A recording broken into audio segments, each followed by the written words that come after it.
বলছি আমি।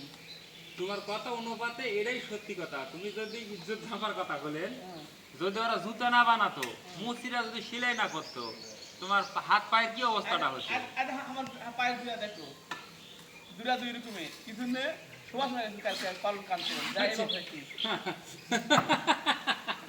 এবার ভাইছি বা তুমি তুমি বাস্তবে আরো কিছু কম আছে, এখন আমার সময় পারেননি তাহলে ধার ক্ষেত্রে। হ্যাঁ, তাহলে আমার সময় এখনো পারেননি তুমি ধার ক্ষেত্রে, এটা আমি বুঝলো এতক্ষণ করে। কত বেনে লোক হলে কাম করবে আসি তুমি তুমি জীবনে কয় ধরনের কাম করেছেন? খেলা করছি কয়টা কোম্পানির কাজ করেছেন? কি কি কোম্পানির কাজ করেছেন কও? অনেক কোম্পানি করিনি তাহলে হয়ে না তো। কত করিনি বাবা আমি গরিব মানুষ আমি ওই কালা বিয়া করতে না, আনলো সারা আমি আমার দুই চোখে যা দেখেছি